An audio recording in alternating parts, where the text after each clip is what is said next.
¿Qué tal? Muy buenas a todos. Bienvenidos una vez más a Cine Explosion, bienvenidos una vez más a Pensar Plural. Hoy no contamos con la presencia de Daniel Gorostiza Limón, muchas gracias y bienvenido. ¿Está?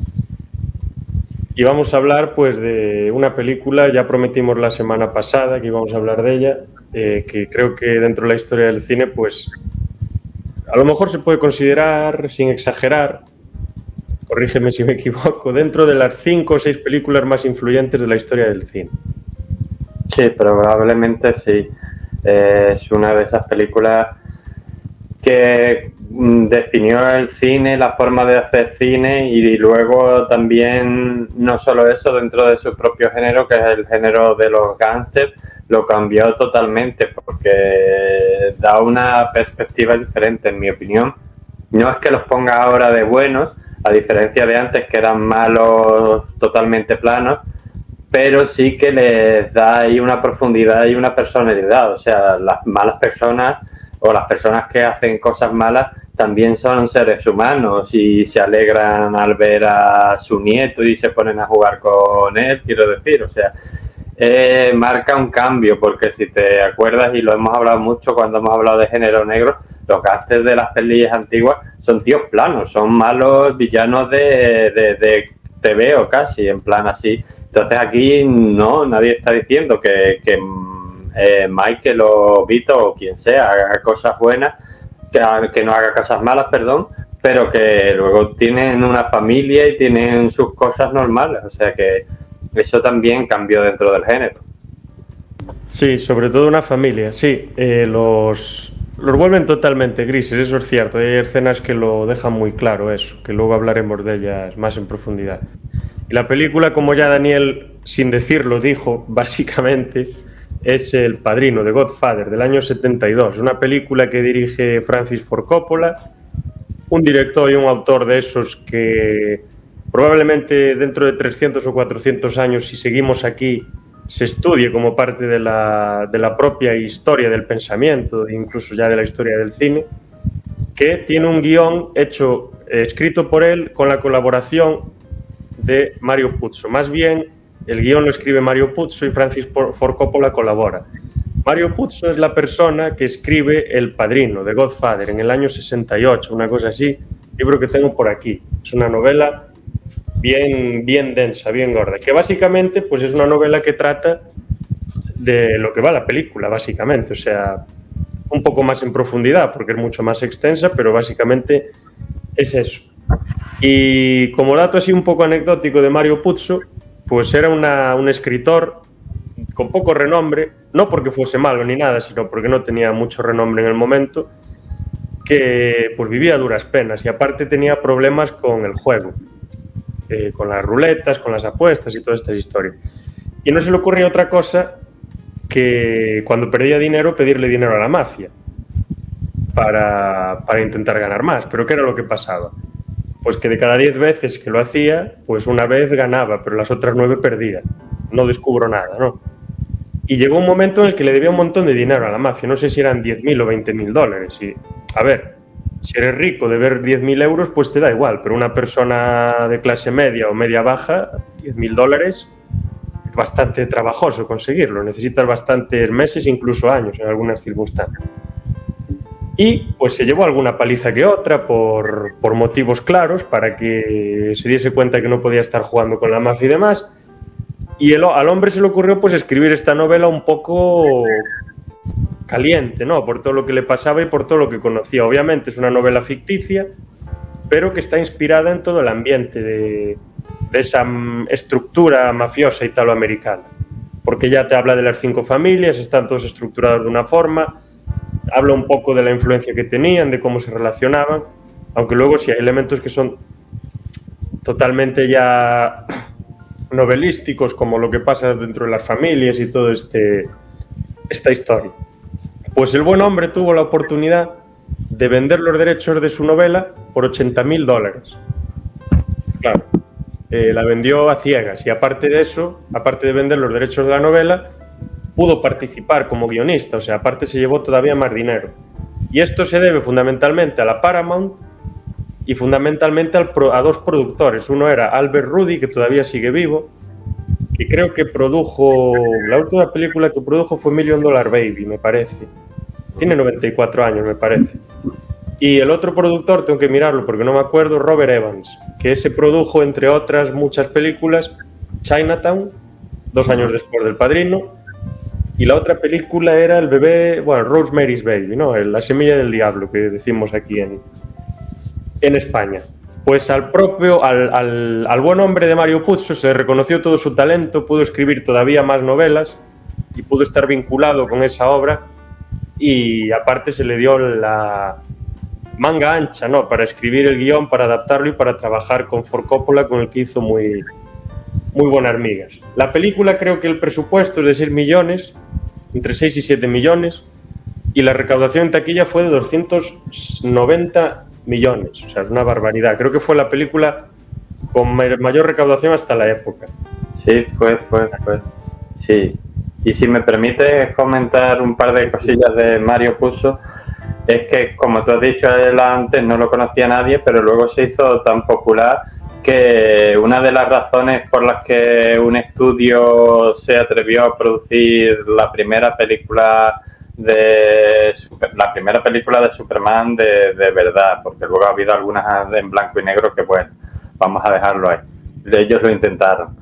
Pero la primera, la de Christopher Reeve y todo eso, fue porque el guión estaba escrito por Mario Puzo, que no estaba escrito solo, estaba escrito por Mario Puzo y otro señor, pero fue esa la razón por la que el estudio decidió decir, apostamos por esta película porque este guión lo ha escrito Mario Puzo, o sea que llegó a esa popularidad, y también la novela y, por supuesto, la película, pero basándose en la novela metió al espectador, digamos, no italiano, ya sea anglosajón o del ambiente hispánico o luso o de donde sea, vamos, que no sea italoamericano o italiano, palabras como omertà, el don, el consigliere, la cosa nostra, que ahora pues casi cualquiera que haya visto 2 películas en su vida más o menos tiene idea de esas palabras, pero te digo yo a ti que si la novela creo que era del 69 o por ahí,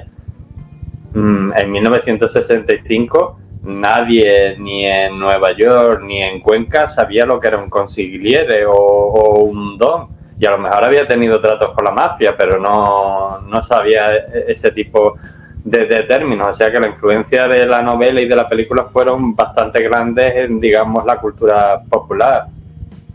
Sí, totalmente. Y es que hay también una anécdota muy curiosa con la mafia, porque esta película tuvo una relación bastante rocambolesca con la mafia de Nueva York, con la familia Colombo más en concreto. Y al principio la mafia no quería que esta película saliese y estaban amenazados todos, amenazados de muerte. Estaba Coppola, estaba Alfred Rudy y estaba Mario Puzo.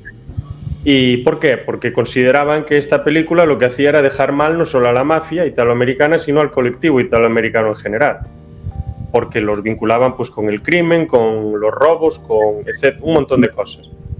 Pero lo curioso del caso es que Joe Colombo, que era el capo, el jefe de la familia Colombo de aquellas, o Colombo, bueno, no sé cómo se pronuncia, que era una de las 5 familias de Nueva York, pues llegó a fundar la Liga en defensa de los derechos de los italoamericanos o algo así, para reivindicar por sus valores, ¿no? Que ellos no eran delincuentes, que ellos eran tal, que no sé qué. Bueno, lo de siempre, sindicatos y ligas, ¿quién está detrás? La mafia. Pero bueno, pues la cosa es que a través de esta asociación y a través de las presiones a las que sometieron a la película y a los productores y directores, se vieron obligados, entre comillas, a cambiar ciertos elementos de la película y de la novela, creo que más bien de la película, en los que no podían mencionar ciertas cosas. Creo que no se dice en la novela, en la película, en ningún momento la palabra mafia, por ejemplo. Creo que no se menciona en toda la película. Y esa era una de las condiciones, y otras 3 o 4 condiciones que ahora mismo pues no me acuerdo.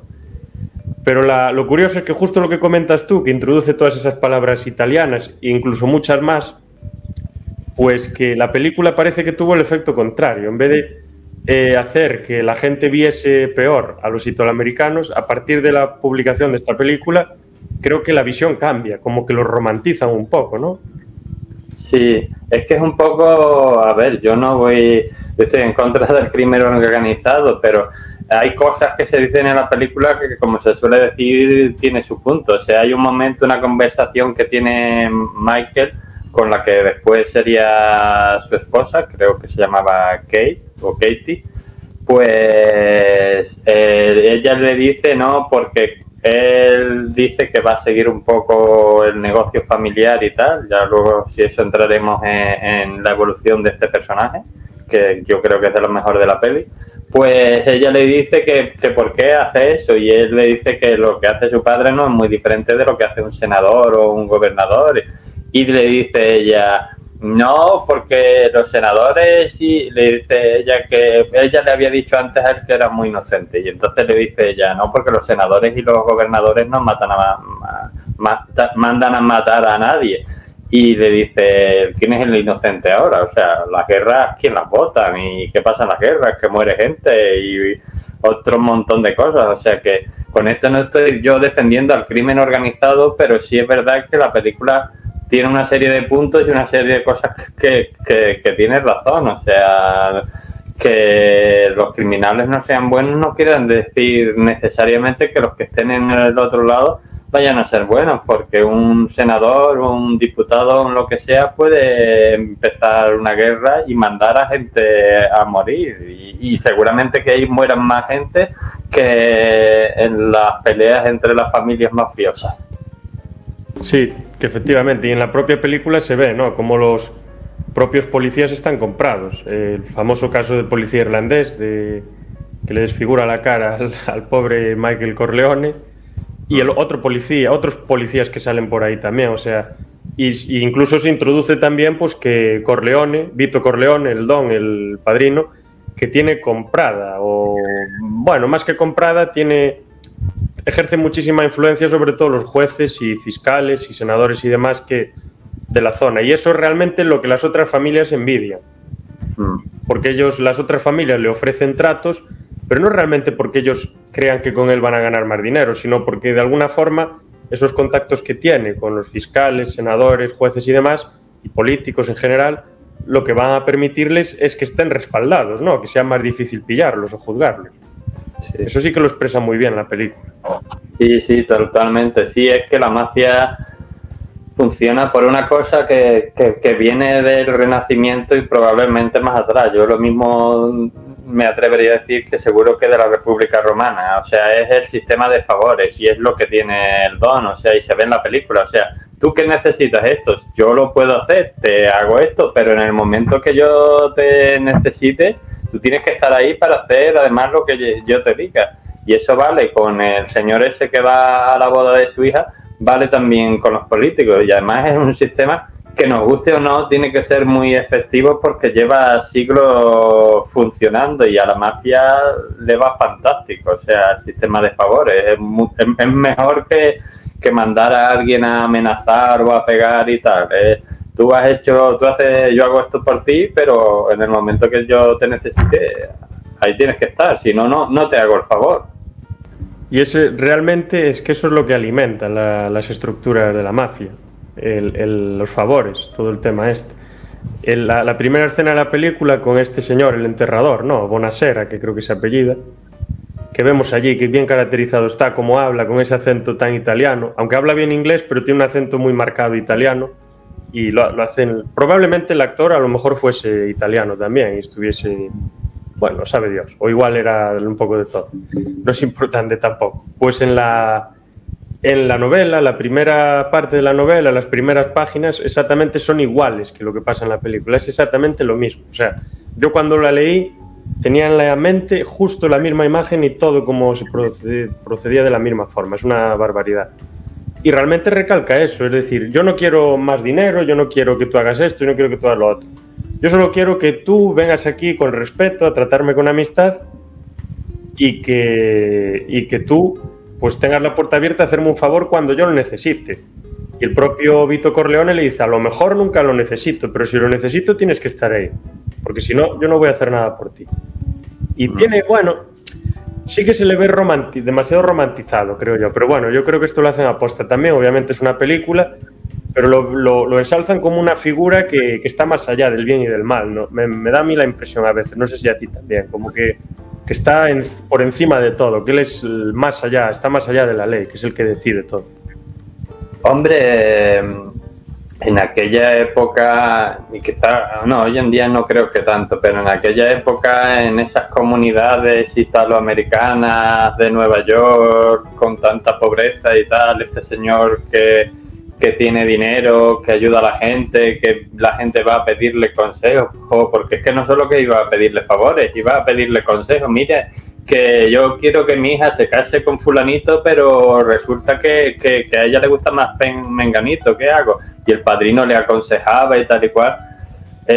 Para ti y yo no, y para el espectador seguramente tampoco, pero si te metes dentro de la época, yo creo que eso está muy bien caracterizado porque la gente lo veía así, o es esa señora mayor que veía pasar al padrino en el Día de Italia, pues se ponía a aplaudirle y los señores se quitaban los sombreros, o sea, porque para ellos era así, como un enviado de Dios casi a la tierra. Sí, no sé si te acuerdas esa escena de Los Simpson en los que Homer es una especie de padrino que va por ahí por las calles y le empiezan a besar todas las manos y todo el rollo este. Me recuerda un poco la figura, va salvando la distancia obviamente, de que tenían los curas en los pueblos hace bastantes años, 50, 60, 100. Realmente todo el mundo les iba a pedir consejos, les iba a pedir absolutamente de todo. Y tenían un poco esa faceta, solo que bueno, no tenían la capacidad de acción que tenía Don Corleone. Y ya llegados a este punto, pues ya introdujimos, bueno, varias cosas que tienen que ver con la película. Podemos introducir ya un poco lo que es la trama central, ¿no? Antes de eso quería comentar los actores, los pedazos de actores que tenemos en la película, porque es digno de destacar. Son todos... Hombre, hay actores menores, pero cada uno de los que sale más de 5 minutos en pantalla son actorazos que posteriormente han tenido unas carreras meteóricas. Sin ir más lejos, por comentar, empezar por una mujer, Diane Keaton. Poco se puede decir de ella, una actriz que ha sido, bueno, de la mano de Woody Allen, no sé si ha llegado a ganar un Oscar con Annie Hall, no me acuerdo muy bien, pero pues, en una veintena de películas participó por lo menos. Luego hizo fortuna porque se dio con otras cosas y siempre ha estado vinculada con el cine y siempre a un muy buen nivel. Luego tenemos a Marlon Brando, que poco se puede decir de él, aunque era un carácter bastante extraño y la forma en la que lo captaron fue bastante difícil porque era un actor con unas cuestiones personales muy especiales, muy suyas. Sí, estaba un poco, perdona que te interrumpa, no quiero decir maldito, pero digamos que él había tenido su época de gran actor en esas películas en blanco y negro, que se hizo de, si no recuerdo mal, de Marco Antonio o de Bruto y cosas así, peliculones, pero como tenía ese carácter tan difícil, pues era de estas personas con las que nadie quería trabajar, y entonces cuando lo cogió en El Padrino, era en un momento en el que no lo contrataba nadie, pese a que es un gran actor, pero no lo contrataba nadie porque decía, preferimos otro menos bueno, pero que no dé tantos problemas. Y de hecho, creo recordar que Coppola le dijo a la productora, quiero a Marlon Brando, y la productora le dijo que no, y entonces él lo que hizo fue engañarles, o sea, grabar una prueba con Marlon Brando ya caracterizado,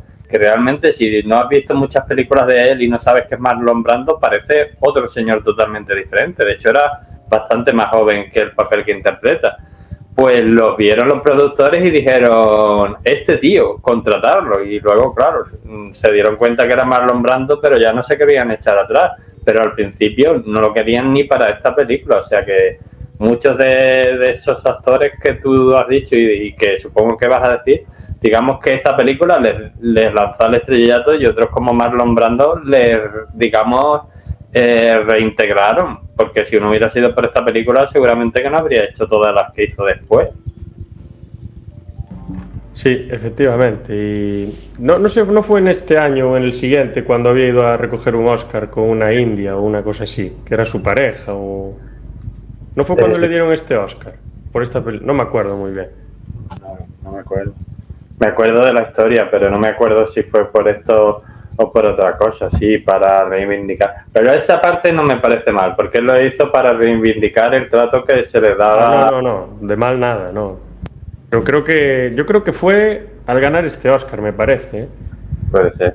Sí, creo que sí. Pero sí, tiene una personalidad muy curiosa. Pero también tuvieron problemas al elegir a Al Pacino para hacer la película, porque al principio no lo querían, porque no les parecía un actor con carácter y todo lo contrario. A nosotros Al Pacino nos parece todo lo contrario. Pero en ese momento, pues, era según decían, ¿no? Y según bien la serie esta de The Offer, que va sobre las circunstancias en las que se produjo esta película, pues era muy tímido, le costaba mucho interactuar con los demás, no tenía mucha fuerza actuando y todo el tema. Y lo que hizo Ford Coppola fue, ¿sabe? No sé, bueno, seguro que te acuerdas, si viste la película obviamente te acuerdas. La escena en la que está con el policía y con este, no sé si es Soloso o Tataglia, el que quiere hacer el trato con Vito Corleone al principio para las drogas y demás. Está en ese restaurante italiano del Bronx, no voy a decir lo que pasa porque no quiero destriparlo. Pues esa fue la primera escena que Ford Coppola enseñó a los productores. Porque había enseñado otra escena antes en la que salía con Diane Keaton caminando por la calle con los regalos de Navidad. Le dijeron, este tío no vale para nada, no lo queremos. Pero vieron la otra escena y se quedaron, ¡buah! Adelante, o sea, este tío es buenísimo. Y con Al Pacino vino quien era su amigo de aquellas, que era John Cazale. Que luego sale en varias películas con él, creo que sale en Dog Day Afternoon, me parece que se llama. Y seguramente en alguno más. El pobre hombre pues murió bastante joven, creo que fue por un cáncer, no me acuerdo muy bien. Sí, cuatro películas y las 4 fueron nominadas a Oscar. El tío era un actor de teatro. Al parecer decían que aparte de amigo de Al Pacino que era muy bueno. De hecho con Fredo lo hace bastante bien, pero solo hizo 4 pelis. Sí, luego sale en El Cazador también, ¿no? Quiero recordar. ¿Quién más anda por ahí? Bueno, tenemos a James Caan. Le tenía un poco lo tenían un poco, no lo querían realmente porque no era el único que no tenía ascendencia italiana. Bueno, Diane Keaton tampoco, pero no hacía de italoamericana, venía de otra. Pero realmente yo creo que como actor a la altura, pero bueno, siempre llamaba un poco más la atención, ¿no? Porque eran todos tirando a morenos, pelo castaño, tirando a negro, piel oscura, y era el único que era bastante blanco y era medio rubio en la película. Entonces, bueno, menos Tom Hagen, pero él tampoco era italiano, que era...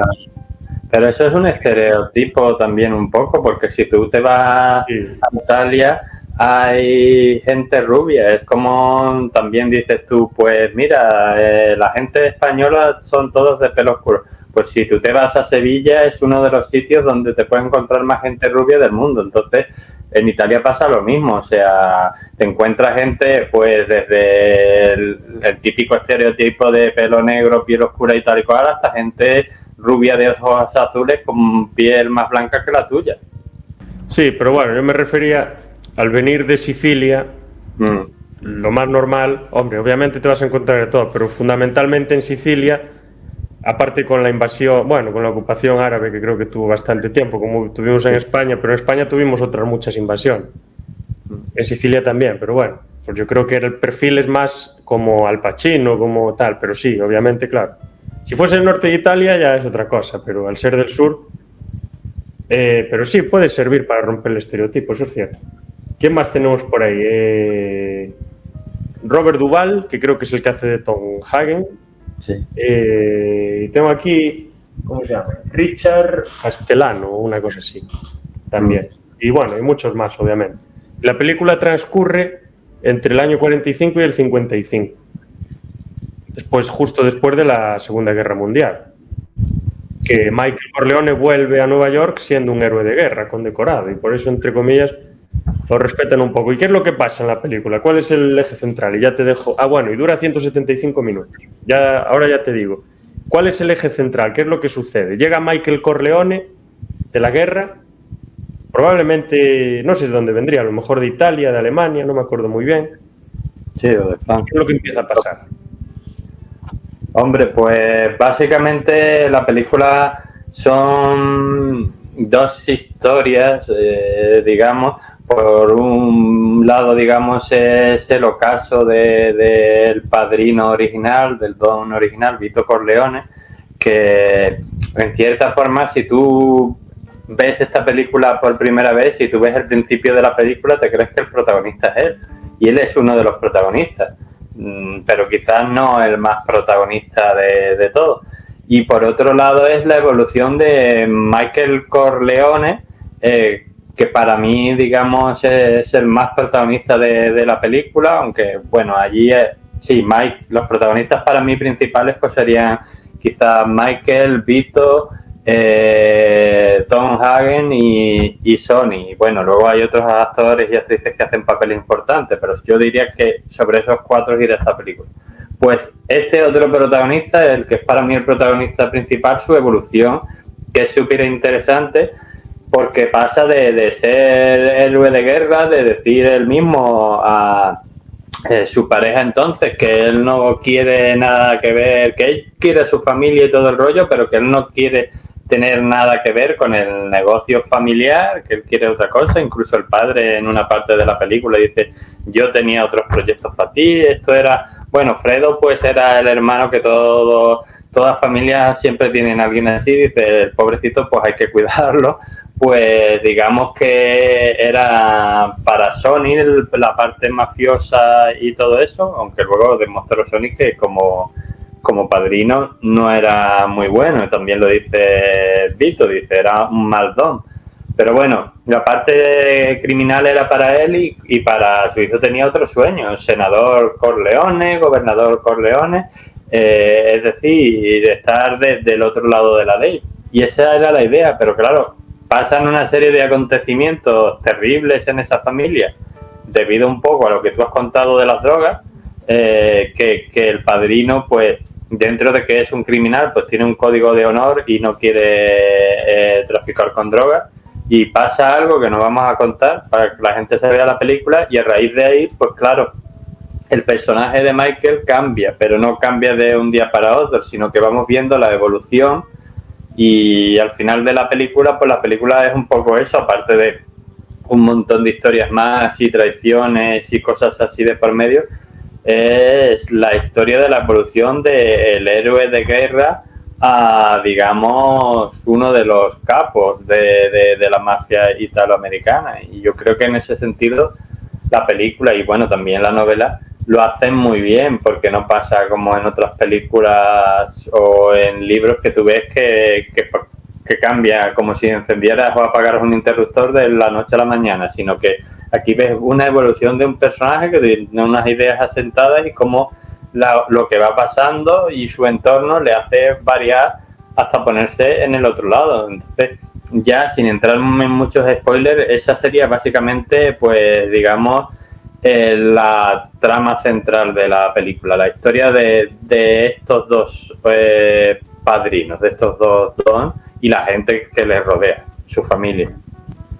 Sí, aparte, bueno, todos los sucesos que tienen lugar, el bueno de Michael Corleone en ese momento tiene que exiliarse, no voy a decir a dónde, ni cómo, ni por qué, y ni en el exilio puede estar a salvo, no puede estar seguro. Son increíbles las cosas que les pasan. Y luego tiene que volver moviendo los hilos que se tuviesen que haber movido por los motivos que fuese, y es cuando un poco se produce la sucesión del trono. Que yo no sé dónde había leído que es un poco como el Rey Lear o una cosa así, esto que pasa en El Padrino. No me acuerdo muy bien, o sea, realmente va de muchas cosas, obviamente, de la amistad, del valor de la familia, la justicia, lealtad y todo lo demás, pero creo que también un tema fundamental es la sucesión del poder, o sea, y a mí me recuerda bastante el cambio ese que tiene Michael Corleone mental, de no querer tener nada que ver con los negocios del Don, de Vito Corleone, con meterse de lleno y volverse incluso 300 veces lo que su padre era, porque se vuelve 1000 veces lo que él era. Me recuerda un poco esa jerarquía romana, ¿no? Y esas disputas que tenían ya desde antiguo de defender a la dinastía, o defender a la familia o lo que sea por encima de todo, de esto es lo que está por encima de todo, esto es lo que tiene que sobrevivir, no importa lo que hagas, lo que tiene que sobrevivir es tu linaje. Yo me acuerdo de un profesor que nos decía, en la antigua Roma les daba igual que uno fuese homosexual o heterosexual o que le gustase eso es lo otro. Lo que les importaba era que el linaje se mantuviese. Pues parece que un poco lo que hace Michael Corleone es, esto me asquea un poco, pero si quiero que el linaje se mantenga y esta familia se siga manteniendo, pues no me queda otra, tengo que tirar por ello. Y luego se vuelve letal a más no poder. Tiene un chispazo parecido al de Robert De Niro en Taxi Driver también, ¿no? Está tragando y de repente, ¡boom!, explota y es a sangre fría total, o sea, no le tiembla el pulso en ningún momento. Y bueno, poco más. A ver, se podrían decir muchas cosas, pero entraríamos bastante en spoiler. No sé si quieres comentar algo más en concreto. Yo quería decir también que bueno, ya te dejo ahora un segundo, que la música tan simbólica, tan caracterizada, la compuso Nino Rota. Esa banda sonora, ese leitmotiv que tenemos todos en el oído cada vez que escuchamos la palabra El Padrino, pues que sepáis que la compuso Nino Rota. Y ya te dejo, perdón. Sí, no, yo bueno, iba a comentar también eso, la banda sonora que se ha hecho mítica y como tú has dicho eso, por lo menos el tema principal yo creo que cualquiera se lo conoce y se ha usado hasta en parodias y en todo, pero sí, yo también hablaría un poco de, sin ser yo experto en el tema, pero bueno, puedo hablar de lo que veo, la fotografía y toda esa ambientación, porque hay que tener en cuenta que la película se rueda en los 70, pero se pretende, digamos, recrear un Nueva York, como tú has dicho, de los años 40 y 50. Entonces, eso quizá hoy en día, con los medios que hay, sea más fácil, y luego, por razones que no entendemos, muchas veces lo hacen peor, pero es más fácil. Pero en aquella época era muy complicado, o sea, te tenías que traer coches de los años 40 y 50, tenías que, o sea, y no estaba tan desarrollado la cosa, los ayuntamientos no te daban permisos con tanta facilidad como ahora para que tú cierres una calle y cosas así. Sin embargo, yo esta peli la he visto muchas veces y claro que por supuesto que tendrá sus fallos y sus cosas, pero tú lo ves y es que parece eso, parece que estuviera en los años 40 y tipo, yo que sé, el halcón maltés o cosas así, con esos coches, ese Nueva York, ese rollo. Entonces, creo que eso también habría quizá que destacarlo aparte de la música, porque es que la peli está muy ambientada. Y por último diría el ritmo, pese a que no es un ritmo muy rápido, pero como todo el rato están pasando cosas y cuando no están pasando cosas te están contando cosas que son interesantes, no te importa ni que el ritmo sea lento ni que dure la película 3 horas, porque de repente resulta que pasa no sé qué y ahora a Sony se le va la olla y dice, y ahora voy a ir a este tío, me lo cargo y tal, y se lía, y ahora no sé qué, y ahora, entonces pues claro, el ritmo aún no siendo súper rápido, pero está bien porque no decae nunca, siempre pasa algo, siempre se desvela algún secreto, alguna traición, algún algo que hace que no pierdas el interés. Es de esas pocas películas, y más hoy en día que estamos acostumbrados con las series y estas cosas, que todo tenga que estar fragmentado en piezas pequeñitas, es de esas pocas películas que uno se puede ver siendo de 3 horas del tirón, sin hacer pausa ninguna, que hay otras películas que a lo mejor duran hasta menos, yo que sé, 2 horas, y a la hora y media ya estás tú parándolo para hacer otra cosa porque no puedes más. Sí, yo lo digo yo aparte, o sea, es una película, a mí las películas no me gusta que sean largas, pero esta película en concreto, que dura, sí, casi 3 horas, 2 horas 55, bueno, 3 horas, no se hace larga, no se me hizo larga en ningún momento. Esta última vez que la vi, la partí en dos, pero no porque no quisiese verla entera, sino porque no me daba el tiempo en el mismo día para verla entera, pero si no, no la hubiese partido. Se pasa rapidísima, porque es lo que acabas de comentar, o sea, están pasando cosas constantemente, tiene una atmósfera que te engancha, que quieres saber realmente lo que va a pasar, lo que está pasando. No le hace falta prácticamente efectos especiales, 4 tonterías, cuando se dispara, se rompe alguna cosa, poco más, pero por lo general sí, o sea, es que te mantiene ahí. Y decías tú que ahora estamos acostumbrados a que nos partan las cosas en trozos pequeños. Claro, la del Padrino, la película del Padrino está partida, pero en trozos grandes, en trozos enormes. Entonces, yo creo que fue un éxito y creo que ese tipo de cine tan narrador, tan de historias, ¿no? Creo que se está perdiendo. Kurosawa también lo hacía, esas historias tan grandes, tan largas. Scorsese lo hace, pero hay algunas películas en las que se pasa un poco. Como, por ejemplo, a mí El Irlandés me gusta, pero creo que se pasa un poco. Creo que ya hay veces que la película se vuelve un poco bola de nieve, un poco densa. Sí, pero bueno, yo creo que esta película nos ha enseñado, y luego hoy en día también hemos tenido una película como Oppenheimer, que es básicamente gente hablando durante 3 horas, que al final yo creo, lo que pasa es que Hollywood, que son personas como nosotros, entonces tienen ideas tontas como nosotros y no se enteran de las cosas igual que nosotros, hace unas interpretaciones rarísimas, ¿vale? Igual que yo te digo que ahora, como Barbie ha tenido mucho éxito, dice, pues vamos a hacer más películas de muñecos. No, tío, haz películas de mujeres. Es que no te has enterado de por qué ha tenido éxito esta película, porque no hacéis películas de mujeres y entonces las mujeres no van al cine. Entonces, pues esto es igual. Dice, no, películas de gente hablando no porque la gente se aburre, o de películas lentas no porque... Es que no se trata de eso, al final se trata de lo más sencillo del mundo. Una buena historia, bueno, también en el boca a boca o que tenga suerte, pueden influir muchas cosas, pero una buena historia es lo que importa. Entonces El Padrino, pues es que es una buena historia, es una historia, tú lo has dicho, que te cautiva. Entonces el problema de hoy en día es que como esta gente ya... Quizá el problema para mí es que ya no se hace tanto cine de autor como lo hacía Coppola, como lo hace Scorsese, como lo ha hecho muchas veces Steven Spielberg, aunque también ha hecho pelis muy comerciales, pero de vez en cuando mete una peli como La lista de Schindler y tal.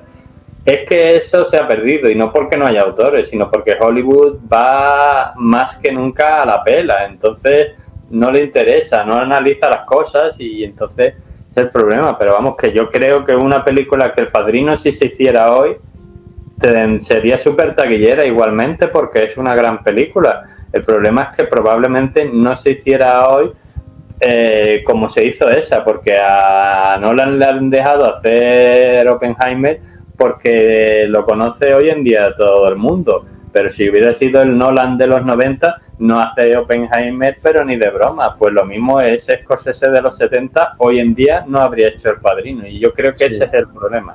Si fuese, sí, ese Coppola de los 70, no lo conocía nadie. O sea, nadie sabía quién era. Cuando eligieron el director, todos en el estudio se echaron las manos a la cabeza. ¿Este tío quién es? Había hecho una película y media, por así, 2 películas, creo. Una del 67 o 68, creo que fue la primera, y otra por ahí, que no tenían nada que ver tampoco con esto. Y luego muchos actores que fueron la apuesta, como Al Pacino, también. O sea, estos tíos quiénes son. Y al final, pues estos tíos quiénes son, pues uno de los directores más grandes de la historia del cine y uno de los actores más renombrados también, que se le resistió el Oscar, al final lo acabó ganando. Pero aunque tenga 1 o 2 o los que tenga, no se le puede quitar el mérito enorme que tiene como actor, que es una barbaridad.